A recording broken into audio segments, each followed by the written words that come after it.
Salut, eu sunt David și azi ne plimbăm din nou în zonă cu David și Bogdan. Ceau, boșii! Hai să plimbăm. Invitatul nostru nou, știi, data trecută l-am avut pe... Cum îl cheamă? Radu. Da, Radu. O să facem mai multe introduceri cu cine vom umbla în zonă și chestiile astea. E cam frig. Bă, Far Cry 3 mereu online. Da. Voi numai despre jocul, puteți să vorbiți în chestiile astea. Aiurea, Vorbește de viața ta despre personală, ce ai mai făcut în ultima vreme. Ia zi, David, te povestește-ne. Cum a fost în oraș? Și na, zile că alergăm seara, zile să ne știe. Da, alergăm și seara. S-a apucat de alergat, mă. Să dea jos. Da. Ia zi burta, uite cum e. Uite-o. Da, în fine, m-am apucat de alergat, fiindcă vreau să dau jos, fiindcă sunt obez. Nu e chiar obez, e aproape. Nu e obes, e puțin dolofan. E bine. Mai alintat frumos. Ia zile la... Da, am fost într-un club deschis recent sau cum? Nu, mai de mult. În fine, Ce contează? acolo e. Da, și eu am avut atunci o depresie și nu prea m-am simțit chiar așa fain și mi-a băgat cam penisul în tot. Să nu sunte pe YouTube. E ok. Zic că ți-ai băgat pula ce mai contează. Da, în fine. Cenzura. Mai preferit mai voi. Așa, și... Aiurea, a fost aiurea. Adică a fost ok. Și nesimțitul ăsta mi-a luat o shawarma și mi-a dat jumătate de shawarma pe jos. Nu greșit. Ești nesimțit, Da, ce să mai zic. La mine berea aș face efect așa că... Da. Data viitoare mult shawarma de la mine în mână. Așa din palmă, frate. Nu, deci practic, el ținea shawarma, conținutul o picat din ea, eu bineînțeles am băgat palma, am prins carnea și cartofii și maioneza care fierbea și în timp ce mă fierbea mă gândeam ce să fac, să o arunc jos și am zis nu și am mâncat-o. Păi normal. Da, cum am mâncat-o? Ca animalul. Da. Păi normal. Cum să mânci așa, mă? Așa, Bogdan, spune-ne tu. Ce?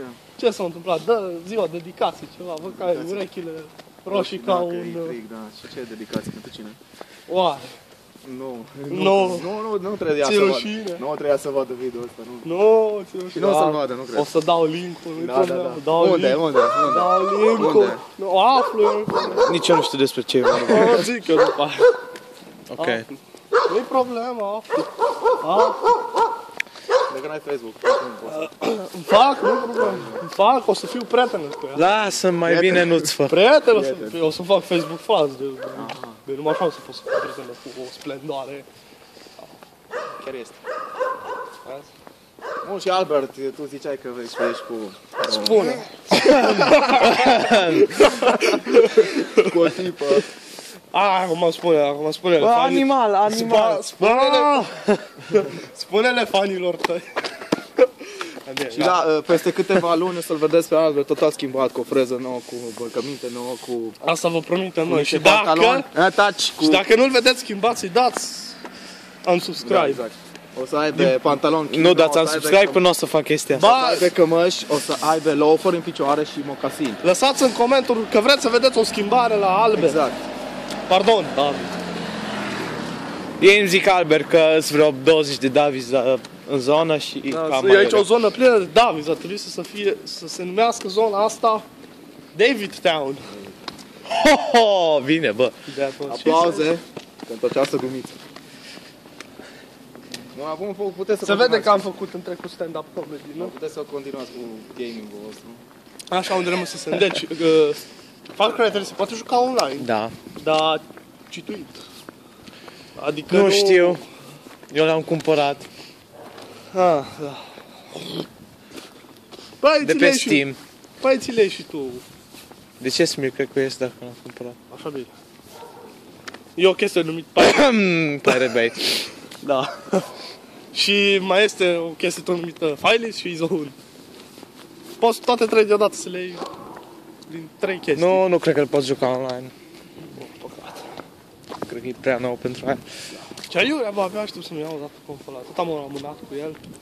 Poate niște gypsy. Gypsy ăla. Da, mă, și asta Bun, în să editezi calculator. asta din video, mai alegăm azi? Nu. Nu. I have my gypsy knife ready. Suntem în parc acum. I have my gypsy knife. E frumos. I have my gypsy knife. In case we are attacked by gypsies. Ok. Do you have your gypsy knife? I only have the Jew knife.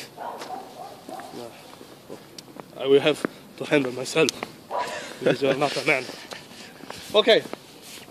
So, Marius boy. Tell me about your life. It's very beautiful. No, it's not. Why not? I can tell you by your hair and your smells of your hair products. My hair products. Yep. I don't use hair products. O să includ traducere. Da, avem o engleză pocită, dar e ok. Oh, I have a very good... Să ieși măcar de baltă, nu Shut the fuck up. Așa, mă. Do not swear on YouTube Why? because you can be flagged. I don't give a fuck. Shush. Be a good boy on YouTube. No. Bă, dar mie trebuie să-mi dai furculiță. You have to respect people on YouTube. You are in Ciao. Romania. Așa. Oh my god, you are an enemy. Taci. Looks like we are approaching a man. Are you ready? Shall I pull out my gypsy knife? Vorbește în română, băiatule. Să-mi scot cuțitul de țigani? Da. Continuă, domnul. Continuă. Nu știu cu ce, dar continuă. Cu viața dumneavoastră. Nu vă rușinați asta. Ce vrei să Am spun? văzut că vi s-au roșit Întreabă. urechile. Dumneavoastră ce ați făcut aseară în club? Dar n-a fost în club, boss. M-am întâlnit cu prietena și... Pardon, sâmbătă. După aia am mers la Scuza. poker. Poker, joci poker? Da. Ai oarește experiență? Da. Și se înțeleg că câștigi traiul din poker, nu? Din pariuri? Stânga, gata, dreapta, știu. unde? Hai pe aici. Din pariuri și poker. Nu. Dar? De plăcere. De plăcere. Da. Din care câștigi și bani. Dacă am... Ăsta trăiește pe moment, băiatul. Exact. Ok. Așa altceva, ce mai vrei să știi. Cum v-ați simțit sâmbătă în acel loc de întâlnire Extraordinar. a adolescenților? Super a fost. Am înțeles. Așa. Ia, altceva, ce mai vrei să știi. Atâta. Bun. Mulțumesc. Încă o chestie, foarte rapidă și scurtă. Îți place de viața ta? Da. Gata. Îți prea o legătură. Bă, e ciudat, e Deci ciudat. tot timpul să ascultați de filozofiile de viața lui David Stanoievici. Dacă ați fi văzut un video de al meu, ceea ce nu cred, Ce? probabil... Mai mult. Ce? Hai, nimic, bun. Imposibil. Așa, pe YouTube. În trecut am făcut și eu ceva videouri cu gaming, Da, în fine. s-a spus. În trecut v-ați fi căcat efectiv pe voi la cum vorbeam. Gen, când este lag, gloanțele nu ajung Nu, de ajuns, zicea. sau cum, nici nu mai știu. Stai să zic cum era, stai. Filozoful din mine Să gândesc. Se pare că gloanțele mele ajung prea târziu la destinație. Așa. Bun, și cam atât ar fi pentru această zi frumoasă. De ce care, presupui că e cam atâta? care e minus 3 grade afară și da. M-am scos din casă să fac cu tine vlog. Stai că n-am zis să mergi la casa lui Albert să o prezentăm, mai prezenta casa ta, ne. Nu, chiar, hai să arătăm în ce în ce palat trăiește viitorul Da, și vezi acolo un tomberon.